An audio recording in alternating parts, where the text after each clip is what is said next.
ਅੱਜ ਅਸੀਂ ਸ਼ੁਰੂ ਕਰਾਂਗੇ ਇੰਡੀਅਨ ਕੰਟੈਂਟ 1872 ਦਾ ਇੱਕ ਨਵਾਂ ਟੌਪਿਕ ਬੇਲਮੈਂਟ ਐਂਡ ਪਲੇਜ।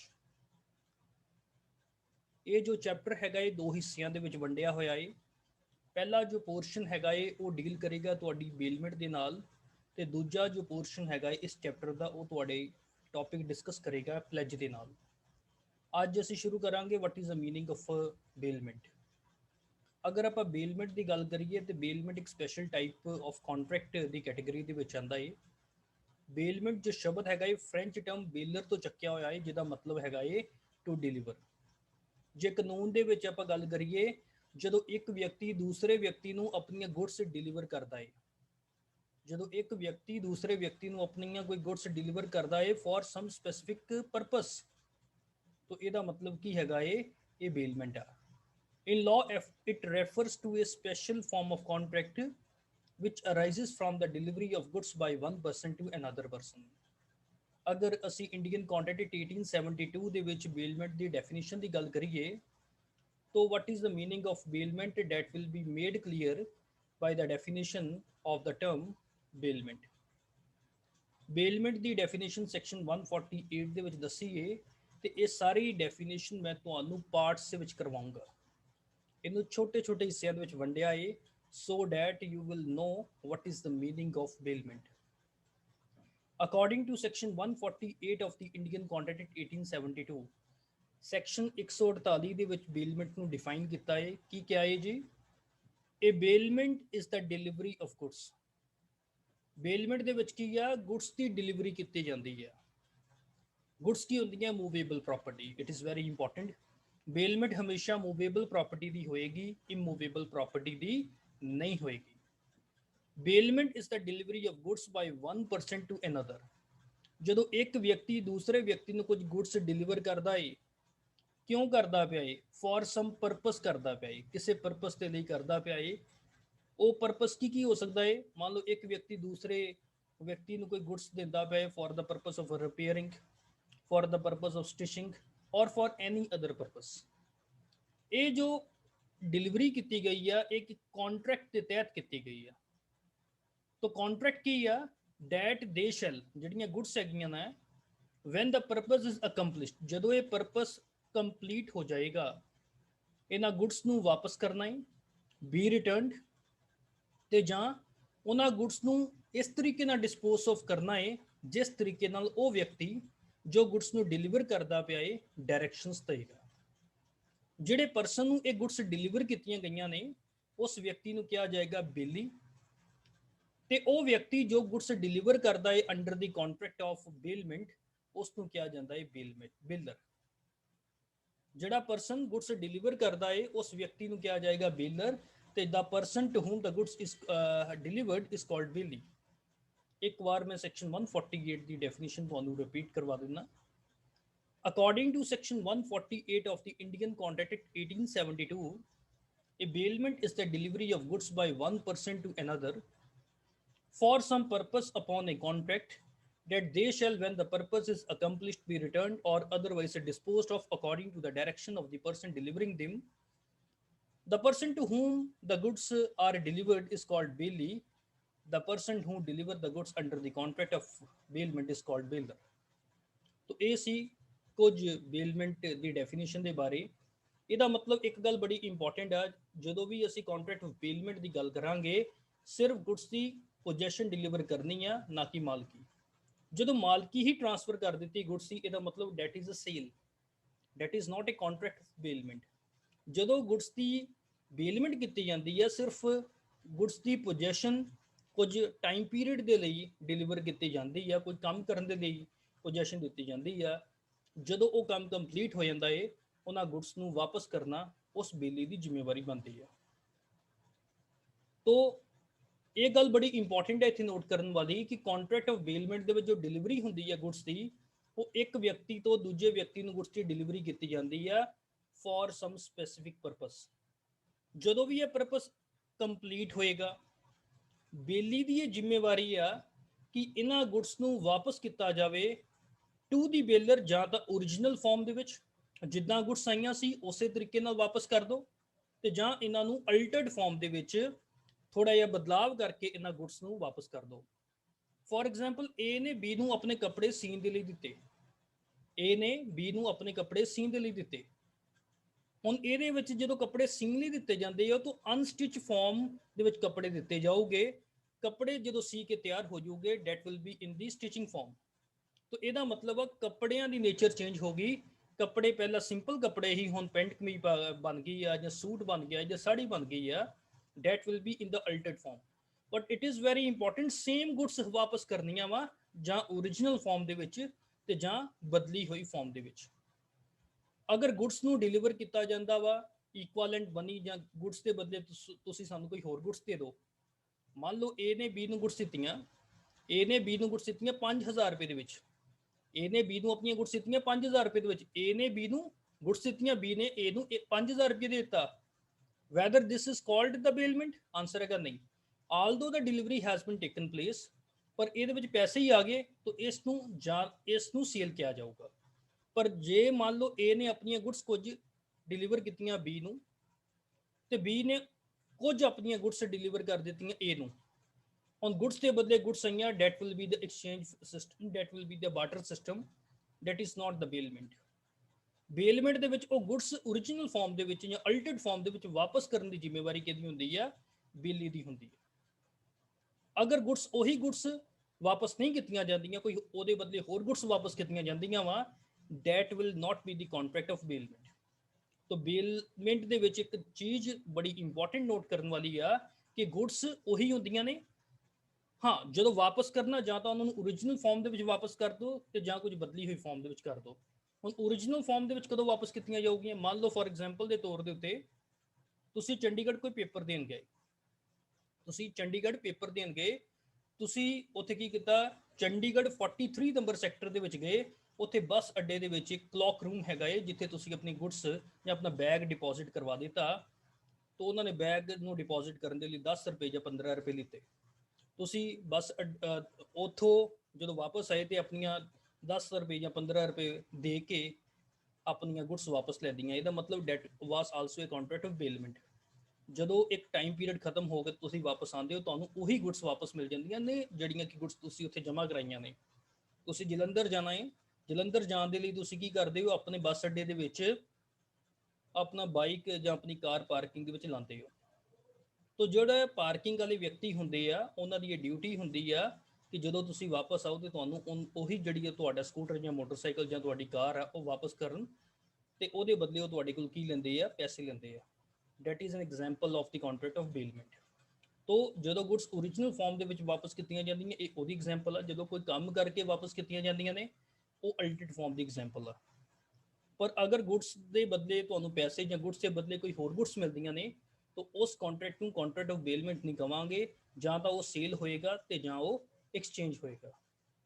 ਇੱਕ ਗੱਲ ਮੈਂ ਸੈਕਸ਼ਨ 148 ਦੀ ਜਦੋਂ ਡੈਫੀਨੇਸ਼ਨ ਤੁਹਾਨੂੰ ਪੜ੍ਹਾਈ ਸੀ, ਉਹਦੇ ਵਿੱਚ ਮੈਂ ਗੱਲ ਕਲੈਰੀਫਾਈ ਕਰ ਦਿੱਤੀ ਸੀ ਕਿ ਬੇਲਮੈਂਟ ਜਦੋਂ ਵੀ ਹੋਣੀ ਹੈ ਗੁੱਡਸ ਦੀ ਹੋਣੀ ਹੈ, ਤੇ ਗੁੱਡਸ ਹਮੇਸ਼ਾ ਮੂਵੇਬਲ ਪ੍ਰਾਪਰਟੀ ਹੁੰਦੀ ਆ।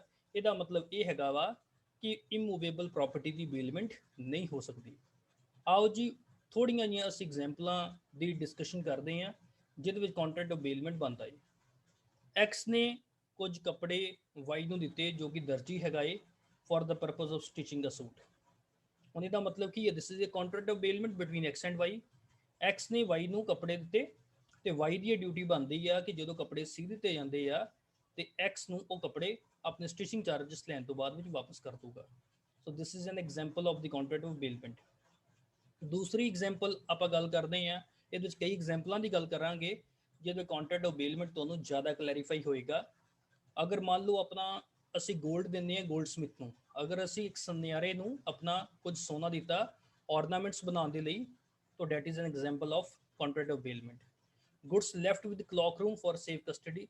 ਅਸੀਂ ਕਲੌਕ ਰੂਮ ਦੇ ਵਿੱਚ ਆਪਣੀਆਂ ਗੁੱਡਸ ਛੱਡ ਦਿੱਤੀਆਂ ਸੇਫ ਕਸਟਡੀ ਦੇ ਲਈ, this is a contract of bailment. Goods entrusted to the carrier for convenience from one place to another. ਅਗਰ ਆਪਾਂ ਇੱਕ ਕੈਰੀਅਰ ਨੂੰ ਆਪਣੀਆਂ ਗੁੱਡਸ ਦਿੱਤੀਆਂ ਨੇ ਕਿ ਸਾਡੀਆਂ ਗੁੱਡਸ ਇੱਥੋਂ ਲੈ ਕੇ ਜਾਓ ਤੇ ਦੂਸਰੀ ਜਗ੍ਹਾ ਦੇ ਉੱਤੇ ਡਿਲੀਵਰ ਕਰ ਦਿਓ, that is also an example of contract of bailment. ਤੇ ਜੇ ਆਪਾਂ ਗੁੱਡਸ ਆਪਣੇ ਫਰੈਂਡ ਦੇ ਘਰ ਗਲਤੀ ਦੇ ਨਾਲ ਭੁੱਲ ਜਾਂਦੇ ਆ, ਤੇ ਉਹਦੀ ਇਹ ਡਿਊਟੀ ਬਣਦੀ ਆ ਕਿ ਉਹ ਗੁੱਡਸ ਸਾਨੂੰ ਵਾਪਸ ਕਰੇ। ਹੁਣ ਇਸ ਕੇਸ ਦੇ ਵਿੱਚ ਇਹ ਵੀ ਕੰਟਰੈਕਟ ਆਫ ਬੇਲਮੈਂਟ ਆ, ਆਲਦੋ ਤੁਸੀਂ ਡਿਲੀਵਰੀ ਨਹੀਂ ਕੀਤੀ, ਬਟ ਇਹਦੇ ਵਿੱਚ contract of ਬੇਲਮੈਂਟ by the operation of law farm ਹੋ ਜਾਊਗਾ, ਜਿਹਨੂੰ ਆਪਾਂ ਕੁਆਸੀ ਕੰਟਰੈਕਟ ਵੀ ਕਹਿੰਦੇ ਹਾਂ। ਹੁਣ ਅਗਲੀ ਗੱਲ ਆਉਂਦੀ ਹੈ, ਇੱਕ ਸਾਰੀ ਡਿਸਕਸ਼ਨ ਕਰਨ ਤੋਂ ਬਾਅਦ ਵਿੱਚ, ਇੱਕ ਮਿੰਟ ਮੈਂ ਮਾਈਕ ਤੁਹਾਡਾ ਖੋਲਦਾ ਵਾਂ, ਤੁਸੀਂ ਆਪਣਾ ਮਾਈਕ ਖੋਲ ਸਕਦੇ ਹੋ। ਮੈਂ ਤੁਹਾਡੇ ਕੋਲ ਕੁਐਸਚਨ ਪੁੱਛੂੰਗਾ ਤੇ ਤੁਸੀਂ ਕੁਐਸਚਨਸ ਦੇ ਜਵਾਬ ਮੈਨੂੰ ਦੇਣੇ ਆ। ਹੁਣ ਇੱਕ ਗੱਲ ਦੱਸੋ ਕਿ ਜਦੋਂ ਕੋਈ ਕਸਟਮਰ ਆਪਣੇ ਕੈਸ਼ ਨੂੰ ਡਿਪੋਜ਼ਿਟ ਕਰਵਾਉਂਦਾ ਹੈ ਬੈਂਕ ਦੇ ਵਿੱਚ, ਮੰਨ ਲਓ ਫੋਰ ਐਗਜ਼ਾਮਪਲ ਤੁਸੀਂ ਆਪਣੇ ਖਾਤੇ ਦੇ ਵਿੱਚ 10,000 ਰੁਪਏ ਜਮ੍ਹਾਂ ਕਰਵਾ ਦਿੱਤਾ, ਕੀ ਇਹ ਕੈਸ਼ ਦਾ ਜਿਹੜਾ ਡਿਪੋਜ਼ਿਟ ਆ ਇਹ ਕੰਟਰੈਕਟ ਆਫ ਬੇਲਮੈਂਟ ਹੈਗਾ ਏ? ਆਪਣੇ ਜਵਾਬ ਦੇ ਨਾਲ ਰੀਜ਼ਨ ਜ਼ਰੂਰ ਦੇਣਾ।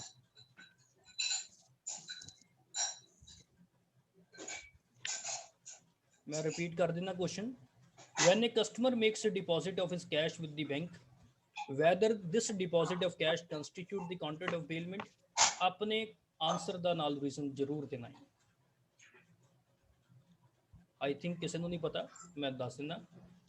ਜਦੋਂ ਅਸੀਂ, ਹਾਂਜੀ ਸਰ ਹੈਗਾ ਵੈਸੇ, this is not a contract of bailment, ਇਹ contract of bailment ਨਹੀਂ ਹੈਗਾ। ਉਹਦਾ ਕਾਰਨ ਕੀ ਹੈਗਾ? ਕਿਉਂਕਿ ਜਦੋਂ ਅਸੀਂ ਆਪਣੇ ਖਾਤੇ ਦੇ ਵਿੱਚ ਪੈਸੇ ਜਮ੍ਹਾਂ ਕਰਵਾਉਂਦੇ ਆ, ਇਹ ਤਾਂ ਹੁੰਦਾ ਨਹੀਂ ਉਹੀ ਨੰਬਰ ਦੇ ਨੋਟ ਸਾਨੂੰ ਵਾਪਸ ਮਿਲਣ, ਇਹ ਗੱਲ ਹੈਗੀ ਆ। ਇਹਦੇ ਵਿੱਚ ਜੋ ਰਿਲੇਸ਼ਨ ਤੁਹਾਡਾ ਬੈਂਕਰ ਦੇ ਨਾਲ ਬਣਿਆ ਵਾ, ਉਹ ਲੈਂਡਰ ਤੇ ਬੋਰੋਰਰ ਦਾ ਬਣਿਆ ਵਾ। ਮਤਲਬ ਜਦੋਂ ਅਸੀਂ ਪੈਸੇ ਬੈਂਕ ਦੇ ਵਿੱਚ ਜਮ੍ਹਾਂ ਕਰਵਾਉਂਦੇ ਆ, ਅਸੀਂ ਪੈਸੇ ਦੇਣ ਵਾਲੇ ਬਣਦੇ ਆ ਤੇ ਉਹਨਾਂ ਦੀ ਜ਼ਿੰਮੇਵਾਰੀ ਆ ਕਿ ਸਾਨੂੰ ਵਿਆਜ ਸਮੇਤ ਪੈਸਾ ਦੇਣਾ। Am I right or wrong? This is not a contract of bailment, ਉਹੀ ਨੋਟ ਸਾਨੂੰ ਵਾਪਸ ਨਹੀਂ ਮਿਲਦੇ। ਇਹਦਾ ਮਤਲਬ ਜੋ ਰਿਲੇਸ਼ਨ ਆ ਬੇਲਰ ਤੇ ਬੇਲੀ ਦਾ ਨਹੀਂ ਹੈਗਾ, ਇਹਦੇ ਵਿੱਚ ਜੋ ਰਿਲੇਸ਼ਨਸ਼ਿਪ ਹੈਗਾ ਏ ਦੋ ਵਿਅਕਤੀਆਂ ਦਾ, ਉਹ ਕੀ ਹੈਗਾ ਏ? ਲੈਂਡਰ ਦਾ ਤੇ ਬੋਰੋਵਰ ਦਾ ਹੈਗਾ ਵਾ। ਉਸ ਤੋਂ ਬਾਅਦ ਵਿੱਚ ਬੈਂਕਰ ਦੀ ਇਹ ਲਾਇਬਿਲਿਟੀ ਨਹੀਂ ਹੈਗੀ ਕਿ ਉਹੀ ਆਇਡੈਂਟੀਕਲ ਪੈਸੇ ਤੁਹਾਨੂੰ ਵਾਪਸ ਕੀਤੇ ਜਾਣ ਜੋ ਕਿ ਤੁਸੀਂ ਦਿੱਤੇ ਸੀ। ਹੁਣ ਇਹ ਤੁਸੀਂ ਬੜੇ ਚਾਵਾਂ ਦੇ ਨਾਲ ਨਵੇਂ ਨੋਟ ਉੱਥੇ ਜਮ੍ਹਾਂ ਕਰਾਏ, 2-3 ਦਿਨ ਬਾਅਦ ਤੁਸੀਂ ਪੈਸੇ ਕਢਵਾਉਣ ਕੇ ਤੇ ਤੁਹਾਨੂੰ ਪੁਰਾਣੇ ਨੋਟ ਮਿਲਦੇ ਪਏ, ਬੈਂਕ ਵਾਲੇ ਨਾਲ ਲੜਨਾ ਨਹੀਂ ਹੈਗਾ ਕਿ ਸਾਨੂੰ ਇਹ ਨੋਟ ਕਿਉਂ ਨਹੀਂ ਵਾਪਸ ਮਿਲੇ, because it is not a contract of bailment. ਇਹਦੇ ਵਿੱਚ ਸਿਰਫ ਤੇ ਸਿਰਫ ਤੁਸੀਂ ਪੈਸਾ ਜਮ੍ਹਾਂ ਕਰਵਾਇਆ, ਇਹਦੇ ਵਿੱਚ ਰਿਲੇਸ਼ਨਸ਼ਿਪ ਤੁਹਾਡਾ ਜੋ ਬਣਿਆ ਸੀ ਉਹ ਲੈਂਡਰ ਤੇ ਬੋਰੋਵਰ ਦਾ ਬਣਿਆ ਸੀ, ਨਾ ਕਿ ਬੇਲਰ ਤੇ ਬੇਲੀ ਦਾ ਬਣਿਆ ਸੀ।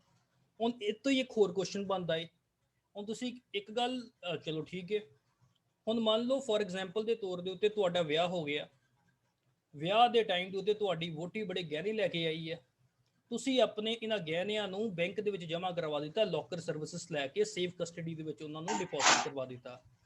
ਕੀ ਇਹ ਵੀ ਕੰਟਰੈਕਟ ਆਫ ਬੇਲਮੈਂਟ ਨਹੀਂ ਹੈਗਾ? ਸਰ ਇਹ ਹੈਗਾ ਵਾ, ਕਿਉਂਕਿ ਆਪਾਂ ਜਿਹੜੇ ਡਿਪੋਜ਼ਿਟ ਕਰਾਇਆ ਆਪਾਂ ਨੂੰ ਉਹੀ ਵਾਪਸ ਮਿਲੇ ਆ। ਬਿਲਕੁਲ ਸਹੀ ਜਵਾਬ। ਇਹਦਾ ਮਤਲਬ ਤੁਸੀਂ ਸਹੀ ਜਾਣਦੇ ਹੋ, ਤੁਸੀਂ ਮੇਰੀ ਗੱਲ ਸਮਝਦੇ ਪਏ ਹੋ। This is a contract of bailment. A deposit of valuable for safe custody in a bank is under the contract of bailment, ਕਿਉਂਕਿ ਇਹ ਜੋ ਸੈਕਸ਼ਨ 148 ਦੀ ਆਪਾਂ ਡੈਫੀਨੇਸ਼ਨ ਪੜ੍ਹੀ ਸੀ ਉਹਦੇ ਵਿੱਚ ਫਾਲ ਕਰਦਾ ਹੈ। M I right or wrong? Right sir. ਠੀਕ ਹੈ ਜੀ। ਅੱਜ ਜਿਨ੍ਹਾਂ ਦੇ ਭਾਂਡੇ ਖੜਕਦੇ ਪਏ 2 ਮਿੰਟ ਬੰਦ ਕਰ ਲਓ ਆਪਣਾ ਮਾਈਕ। ਆਓ ਜੀ ਕੁਐਸਚਨ ਨੰਬਰ 3 ਦੀ ਗੱਲ ਕਰਦੇ ਹਾਂ। ਹੁਣ ਆਪਾਂ ਸੈਕਸ਼ਨ 148 ਦੇ ਵਿੱਚ ਡੈਫੀਨੇਸ਼ਨ ਪੜ੍ਹੀ। ਡੈਫੀਨੇਸ਼ਨ ਪੜ੍ਹਨ ਤੋਂ ਬਾਅਦ ਵਿੱਚ ਇੱਕ ਗੱਲ ਤਾਂ ਬੜੀ ਕਲੀਅਰ ਹੈਗੀ ਆ ਕਿ there are certain essentials for the formation of contract of bailment। ਉਹਨਾਂ certain essentials ਨੂੰ ਆਓ ਡਿਟੇਲ ਦੇ ਵਿੱਚ ਪੜ੍ਹਦੇ ਹਾਂ। that what are the various essentials of the contract of bailment? ਇਹ ਬੜਾ ਇੰਪੋਰਟੈਂਟ ਕੁਐਸਚਨ ਆ, ਪੇਪਰ ਦੇ ਵਿੱਚ ਕਈ ਵਾਰ ਪੁੱਛ ਲਿੱਤਾ ਜਾਂਦਾ ਵਾ। ਇਹਦਾ ਆਨਸਰ ਕੀ ਹੈ? ਤੁਸੀਂ ਆਨਸਰ ਲਿਖਣਾ ਕਿੱਦਾਂ ਵਾ? ਪਹਿਲਾਂ ਤਾਂ ਸੈਕਸ਼ਨ 148 ਦੇ ਵਿੱਚ contract of bailment the definition ਲਿਖਣੀ ਹੈ, ਜੋ ਕਿ ਮੈਂ ਤੁਹਾਨੂੰ ਹੁਣੇ ਪੜ੍ਹਾਈ ਹੈ। ਉਸ ਤੋਂ ਬਾਅਦ ਵਿੱਚ ਆਨਸਰ ਅੱਗੋਂ ਕਿੱਦਾਂ ਸ਼ੁਰੂ ਕਰਨਾ ਵਾ? According to section 148 of Indian contract act 1872, Indian contract act 1872 ਦੇ ਸੈਕਸ਼ਨ 148 ਦੇ accordingly following are the essentials of the contract of bailment। ਨੀਚੇ ਲਿਖੇ ਗਏ ਕੁਝ ਕੰਟਰੈਕਟ ਆਫ ਬੇਲਮੈਂਟ ਦੇ essentials ਨੇ। ਆਓ ਜੀ ਪਹਿਲੇ essential ਦੀ ਗੱਲ ਕਰਦੇ ਹਾਂ। Delivery of goods. ਪਹਿਲੇ ਨੰਬਰ ਦੇ ਉੱਤੇ ਤਾਂ ਮੈਂ ਇਹੀ ਗੱਲ ਕੀਤੀ ਹੈ ਕਿ ਕੰਟਰੈਕਟ ਆਫ ਬੇਲਮੈਂਟ ਦੀ ਫਸਟ ਤੇ ਬੇਸਿਕ essential ਰਿਕੁਆਇਰਮੈਂਟ ਕੀ ਆ ਕਿ there must be delivery of goods from one person to another. ਇੱਕ ਵਿਅਕਤੀ ਤੋਂ ਦੂਸਰੇ ਵਿਅਕਤੀ ਦੇ ਵਿੱਚ ਕੀ ਹੋਣੀ ਚਾਹੀਦੀ ਹੈ? ਗੁੱਡਸ ਦੀ ਡਿਲੀਵਰੀ ਹੋਣੀ ਚਾਹੀਦੀ ਹੈ। It is very important. ਮੈਂ ਗੁੱਡਸ ਦੀ ਗੱਲ ਕਰਦਾ ਪਿਆ, ਇਮੂਵੇਬਲ ਪ੍ਰਾਪਰਟੀ ਦੀ ਗੱਲ ਨਹੀਂ ਕਰਦਾ ਪਿਆ। ਇਹਦੇ ਵਿੱਚ movable property which is in the form of goods that must be delivered from one person to another person, and this delivery must be for some purpose।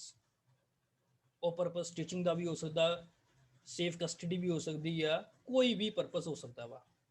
ਜਦੋਂ ਅਸੀਂ ਲਾਅ ਦੇ ਵਿੱਚ ਗੱਲ ਕਰਦੇ ਆ, ਡਿਲੀਵਰੀ ਦਾ ਮਤਲਬ ਆ ਜਦੋਂ ਕਬਜ਼ਾ ਬਦਲ ਜਾਂਦਾ ਵਾ ਗੁੱਡਸ ਦਾ। Delivery involves a change of position from one person to another person. ਅਗਰ ਸਿਰਫ ਤੇ ਸਿਰਫ ਆਪਾਂ ਕਸਟਡੀ ਦਿੱਤੀ ਆ ਕਿਸੇ ਵਿਅਕਤੀ ਨੂੰ, ਸੇਫ ਕਸਟਡੀ ਦੀ ਨਹੀਂ ਗੱਲ ਕਰਦਾ, ਉਹਦਾ ਗੁੱਡਸ ਦਿੱਤੀਆਂ ਨੇ, that does not amount to change in possession। for example ਦੇ ਤੌਰ ਦੇ ਉੱਤੇ ਤੁਸੀਂ ਆਪਣੀਆਂ ਕੁਝ ਗੁੱਡਸ ਆਪਣੇ ਇੱਕ ਸਰਵੈਂਟ ਨੂੰ ਦਿੱਤੀਆਂ, ਮਤਲਬ ਜਦੋਂ ਇੱਕ ਸਰਵੈਂਟ ਗੁੱਡਸ ਨੂੰ ਹੋਲਡ ਕਰਦਾ ਏ on behalf of his master, ਤਾਂ ਇਹਦਾ ਮਤਲਬ ਇਹ ਪੋਜੈਸ਼ਨ ਚੇਂਜ ਨਹੀਂ ਹੋਈ, because possession of the servant will be deemed to be the possession of the master। this is not the content of bailment। Baler ਬੇਲੀ ਨਹੀਂ ਬਣੇ। ਤੇ ਮੰਨ ਲਓ ਤੁਹਾਡੇ ਘਰ ਕੋਈ ਪ੍ਰਾਹੁਣੇ ਆਏ, ਤੁਸੀਂ ਪ੍ਰਾਹੁਣਿਆਂ ਨੂੰ ਚਾਹ ਦੇ ਕੱਪ ਫੜਾ ਦਿੱਤੇ ਜਾਂ ਕੁਝ ਹੋਰ ਗੁੱਡਸ ਉਹਨਾਂ ਨੂੰ ਯੂਜ਼ ਕਰਨ ਲਈ ਦੇਤੀਆਂ, ਤਾਂ ਇਹਦੇ ਵਿੱਚ ਵੀ ਤੁਹਾਡਾ ਜੋ ਕੰਟਰੈਕਟ ਆਫ ਬੇਲਮੈਂਟ ਨਹੀਂ ਬਣਿਆ, ਕਿਉਂਕਿ ਉਹ ਗੁੱਡਸ ਯੂਜ਼ ਕਰਕੇ ਤੁਹਾਨੂੰ ਦੇ ਜਾਊਗਾ ਉਸੇ ਟਾਈਮ ਦੇ ਉੱਤੇ। ਉਹਨੂੰ ਕਸਟਡੀ ਕਿਹਾ ਜਾਊਗਾ, ਉਹਨੂੰ ਡਿਲੀਵਰੀ ਨਹੀਂ ਕਿਹਾ ਜਾਊਗਾ, ਠੀਕ ਹੈ। ਔਰ a guest uses the goods of his host, it is not a delivery of possession of goods but simply custody of goods। ਹੁਣ ਗੱਲ ਇਹ ਆਂਦੀ ਆ ਕਿ ਗੁੱਡਸ ਦੀ ਜੋ ਡਿਲੀਵਰੀ ਹੁੰਦੀ ਆ ਜਾਂ ਪੋਜੈਸ਼ਨ ਦੀ ਜੋ ਡਿਲੀਵਰੀ ਹੁੰਦੀ ਆ, ਉਹ ਕਿਸ ਕਿਸ ਤਰੀਕੇ ਨਾਲ ਹੋ ਸਕਦੀ ਆ। ਉਹਦੇ ਲਈ ਦੋ ਤਰੀਕੇ ਹੈਗੇ ਨੇ। ਪਹਿਲਾ ਤਰੀਕਾ ਹੈਗਾ ਇਹ ਐਕਚੁਅਲ ਡਿਲੀਵਰੀ, ਜਦੋਂ ਫਿਜ਼ੀਕਲੀ ਗੁੱਡਸ ਐਕਚੁਅਲੀ ਬੇਲਰ ਬੇਲੀ ਨੂੰ ਦਿੰਦਾ ਵਾ। ਇਸ ਤਰ੍ਹਾਂ ਦੀ ਪ੍ਰਕਿਰਿਆ ਨੂੰ ਅਸੀਂ ਐਕਚੁਅਲ ਡਿਲੀਵਰੀ ਦੀ ਪ੍ਰਕਿਰਿਆ ਕਹਿੰਦੇ ਆ। ਐਗਜ਼ਾਮਪਲ ਦੇ ਤੌਰ ਦੇ ਉੱਤੇ, ਅਗਰ ਇੱਕ ਵਿਅਕਤੀ ਦਰਜੀ ਨੂੰ ਕੋਈ ਕੱਪੜੇ ਦਿੰਦਾ ਏ for the purpose of making a shirt, ਇਹਦਾ ਮਤਲਬ ਕੱਪੜੇ ਦਊਗਾ ਤਾਂ ਹੀ ਸ਼ਰਟ ਬਣੇਗੀ। So it is an example of actual delivery. ਜਦੋਂ ਕਿਸੇ ਗੋਲਡ ਸਮਿਥ ਨੂੰ ਤੁਸੀਂ ਗੋਲਡ ਦਿੰਦੇ ਹੋ for the purpose of making the jewellery, it is the example of actual delivery. ਤੇ ਕੰਸਟਰਕਟਿਵ ਔਰ ਸਿੰਬੋਲਿਕ ਡਿਲੀਵਰੀ ਕੀ ਹੁੰਦੀ ਹੈ? ਕਈ ਵਾਰ ਗੁੱਡਸ ਦੀ ਗਿਣਤੀ ਬਹੁਤ ਜ਼ਿਆਦਾ ਹੁੰਦੀ ਹੈ, ਕਈ ਵਾਰ ਗੁੱਡਸ ਦਾ ਸਾਈਜ਼ ਬਹੁਤ ਜ਼ਿਆਦਾ ਵੱਡਾ ਹੁੰਦਾ ਹੈ, ਸ਼ੇਪ ਬਹੁਤ ਜ਼ਿਆਦਾ ਵੱਡੀ ਹੁੰਦੀ ਆ, ਤੇ ਉਸ ਟਾਈਮ ਦੇ ਉੱਤੇ it is not possible to give the physical possession of the goods. ਆਪਾਂ ਕੀ ਕਹਿੰਦੇ, ਤੁਹਾਨੂੰ ਗੋਡਾਊਨ ਦੀਆਂ ਚਾਬੀਆਂ ਦੇ ਦਿੰਦੇ ਆ, ਉੱਥੇ ਜਾਓ ਤੇ ਗੁੱਡਸ ਦੇ ਉੱਤੇ ਕੰਮ ਕਰਕੇ ਆ ਜਾਓ। ਇਹਦਾ ਮਤਲਬ ਉੱਥੇ ਕੁਝ ਕੀਤਾ ਜਾਂਦਾ, therefore something is done which result in putting the things in the possession of the bailey। Example ਦੇ ਤੌਰ ਦੇ ਉੱਤੇ handing over the keys of warehouse or documents of title of the goods, ਇਹ ਕੁਝ examples ਹੈਗੀਆਂ ਨੇ constructive ਜਾਂ symbolic delivery ਦੀ। तो पहला essential ਅਸੀਂ ਪੜ੍ਹ ਲਿਆ that there is delivery of goods from one person to another person, and this delivery can be actual delivery or constructive or symbolic delivery। ਦੂਸਰੇ ਨੰਬਰ ਦੇ ਉੱਤੇ ਅਸੀਂ ਗੱਲ ਕਰੀਏ, ਗੁੱਡਸ ਦੀ ਡਿਲੀਵਰੀ ਤਾਂ ਇੱਕ ਵਿਅਕਤੀ ਨੇ ਦੂਜੇ ਵਿਅਕਤੀ ਨੂੰ ਕੀਤੀ ਆ, ਪਰ ਕਿਉਂ ਕੀਤੀ ਸੀ? ਐਵੇਂ ਕਰ ਦਿੱਤੀ। It must be for some specific purpose. Unless and until there is no purpose, there will be no contract of bailment। Under the contract of bailment, the goods are always delivered for some specific purpose। ਉਹਦੇ ਵਿੱਚ condition ਅਸੀਂ ਕੀ ਲਾਉਂਦੇ ਆ, that the goods are to be returned to the bailor। ਇਹ goods ਜਿਹੜੀਆਂ ਹੈਗੀਆਂ ਤੁਸੀਂ ਵਾਪਸ ਡਿਲੀਵਰ ਕਰਨੀਆਂ ਨੇ ਬੇਲਰ ਨੂੰ, ਤੇ ਜਾਂ ਇਹਨਾਂ ਨੂੰ ਡਿਸਪੋਜ਼ ਆਫ ਕਰਨਾ ਵਾ as per the direction of the bailor as soon as the purpose is achieved। ਜਦੋਂ ਇਹ ਪਰਪਸ ਅਚੀਵ ਹੋ ਜਾਊਗਾ, ਜੋ ਕਿ contract of bailment the purpose ਹੈਗਾ ਏ, ਉਹਨਾਂ ਗੁੱਡਸ ਨੂੰ ਉਸ ਤਰੀਕੇ ਨਾਲ ਡਿਲੀਵਰ ਕਰੋ ਜਿਸ ਤਰੀਕੇ ਨਾਲ ਬੇਲਰ ਕਹਿੰਦਾ ਏ। ਜਿਹਨੂੰ ਦੇਣਾ ਹੀ ਆ ਉਹ ਬੇਲਰ ਦੱਸੂਗਾ ਕਿ ਇਹ ਗੁੱਡਸ ਕਿਹਨੂੰ ਡਿਲੀਵਰ ਕਰਨੀਆਂ ਵਾ। ਸੋ ਦੂਸਰਾ ਸੈਕੰਡ ਐਸੈਂਸ਼ੀਅਲ ਹੈਗਾ ਹੀ ਕੰਟਰੈਕਟ ਆਫ ਬੇਲਮੈਂਟ ਦਾ, delivery of goods must be for some specific purpose. ਹੁਣ ਤੀਸਰਾ ਜੋ ਐਸੈਂਸ਼ੀਅਲ ਹੈਗਾ ਏ, ਜੋ ਗੁੱਡਸ ਦੀ ਡਿਲੀਵਰੀ ਆ, it must be under a contract, ਠੀਕ ਹੈ ਨਾ। there must be a contract of bailment between the bailor and bailey। if there is no contract between the bailor and bailey, there will be no contract of bailment। there is no bailment under section 148 of the act when a person delivers the possession of the goods to another person without any contract। ਹੁਣ ਇੱਕ ਗੱਲ ਦੇਖਿਆ ਜਾਵੇ ਕਿ whether a minor can be a bailor or bailey, answer ਹੈਗਾ ਨਹੀਂ। ਨਾ baler ਬੇਲੀ ਹੋ ਸਕਦਾ ਹੈ, ਨਾ ਬੇਲਰ ਬੇਲਰ ਹੋ ਸਕਦਾ ਹੈ। ਕਿਉਂ? Because he is not competent to enter into a contract, ਠੀਕ ਹੈ ਨਾ। ਕੰਟਰੈਕਟ ਕਰਨ ਦੇ ਲਈ he must be competent. If he is not a competent person, he cannot be a bailor or bailey। and what are the various forms in which the contract of bailment can be made? Contract of bailment ਤਿੰਨ ਤਰੀਕਿਆਂ ਨਾਲ ਹੋਂਦ ਦੇ ਵਿੱਚ ਆਂਦਾ ਹੈ। ਐਕਸਪ੍ਰੈਸਲੀ ਵੀ ਆ ਸਕਦਾ ਜਦੋਂ ਤੁਸੀਂ ਬੋਲ ਕੇ ਜਾਂ ਲਿਖ ਕੇ ਕੋਈ ਐਗਰੀਮੈਂਟ ਕੀਤਾ ਵਾ ਕੰਟਰੈਕਟ ਆਫ ਬੇਲਮੈਂਟ ਦਾ, it can be done in that way. Impliedly ਵੀ ਆ ਸਕਦਾ ਜਦੋਂ ਤੁਹਾਡੇ ਕੰਡਕਟ ਤੋਂ ਪਤਾ ਲੱਗਦਾ ਹੈ ਕਿ ਤੁਸੀਂ ਗੁੱਡਸ ਬੇਲ ਕਰਨਾ ਚਾਹੁੰਦੇ ਹੋ, ਬੇਲਮੈਂਟ ਕਰਨਾ ਚਾਹੁੰਦੇ ਹੋ। ਤੇ ਤੀਸਰੇ ਨੰਬਰ ਦੇ ਉੱਤੇ ਬਾਈ ਦੀ operation of law. For example ਤੁਹਾਡੀਆਂ ਗੁੱਡਸ ਕਿਤੇ ਗਵਾਚ ਗਈਆਂ, ਕਿਸੇ ਵਿਅਕਤੀ ਨੂੰ ਗੁੱਡਸ ਲੱਭ ਗਈਆਂ, ਇਹਦਾ ਮਤਲਬ ਫਾਈਂਡਰ ਆਫ ਲੋਸਟ ਗੁੱਡਸ ਕੀ ਬਣ ਜਾਊਗਾ, ਬੇਲੀ ਬਣ ਜਾਊਗਾ। ਐਂਡ ਜੋ ਮਾਲਕ ਹੈਗਾ ਵਾ ਤੇ ਜੋ ਫਾਈਂਡਰ ਹੈਗਾ ਵਾ, ਇਹਨਾਂ ਦੇ ਦਰਮਿਆਨ ਕੰਟਰੈਕਟ ਆਫ ਬੇਲਮੈਂਟ ਹੋਂਦ ਦੇ ਵਿੱਚ ਆਜੂਗਾ, ਜਿਸ ਨੂੰ ਆਪਾਂ ਕੁਆਸੀ ਕੰਟਰੈਕਟ ਆਫ ਬੇਲਮੈਂਟ ਕਵਾਂਗੇ। ਚੌਥਾ essential contract of bailment ਦਾ ਕੀ ਹੈਗਾ ਵਾ, the goods must be returned as soon as the purpose of contract of bailment is completed। ਜਦੋਂ ਹੀ contract of bailment the purpose complete ਹੋ ਜਾਊਗਾ, goods are required to be returned to the bailor। goods ਨੂੰ ਵਾਪਸ ਕਰਨਾ ਪੈਣਾ ਹੈ ਤੇ ਜਾਂ ਉਹਨਾਂ ਨੂੰ dispose of ਕਰਨਾ ਪੈਣਾ ਹੈ according to the directions of the bailor। the goods may be returned either in original form, ਜਾਂ ਤਾਂ goods ਨੂੰ ਤੁਸੀਂ original form ਦੇ ਵਿੱਚ ਦੇ ਦਿਓ ਅਗਰ ਕਲੌਕ ਰੂਮ ਦੇ ਵਿੱਚ goods ਨੂੰ ਸੇਫ ਕਸਟਡੀ ਦੇ ਲਈ ਰੱਖਿਆ ਹੈ, ਜਾਂ ਤਾਂ ਉਹਨਾਂ ਨੂੰ ਗੁੱਡਸ ਨੂੰ ਤੁਸੀਂ ਓਰੀਜਨਲ ਫਾਰਮ ਦੇ ਵਿੱਚ ਦੇ ਦਿਓ ਤੇ ਜਾਂ ਉਹਨੂੰ ਅਲਟਰਡ ਫਾਰਮ ਦੇ ਵਿੱਚ ਕਰ ਦਿਓ। ਬਟ ਇੱਕ ਗੱਲ ਬੜੀ ਇੰਪੋਰਟੈਂਟ ਆ, ਜਦੋਂ ਵੀ ਗੁੱਡਸ ਨੂੰ ਅਸੀਂ ਰਿਟਰਨ ਕਰਨਾ ਵਾ, that must be the same goods, ਯਾਨੀ ਕਿ ਗੁੱਡਸ ਕੋਈ ਹੋਰ ਆ ਜਾਣ। ਤੇ ਪੰਜਵਾਂ essential ਜਿਹੜਾ ਵਾ ਕੰਟਰੈਕਟ ਆਫ ਬੇਲਮੈਂਟ ਦਾ ਕੀ ਹੈਗਾ ਵਾ, ਜੋ ਅਸੀਂ ਸੈਕਸ਼ਨ ਨੰਬਰ 10 ਦੇ ਵਿੱਚ ਇੱਕ ਸਿੰਪਲ ਕੰਟਰੈਕਟ ਦੇ essentials ਪੜ੍ਹੇ ਹੀ ਕਿ there must be free consent, there must be capacity between the parties, there must be consideration, there must be lawful object। ਇਹ ਕੁਝ essentials ਨੇ ਜੋ ਕਿ section number 10 ਦੇ ਵਿੱਚ ਅਸੀਂ already ਪੜ੍ਹੇ ਆ। The contract of bailment must contain all the essential element of contract such as capacity, free consent, consideration, etc। So this is something about the present lecture।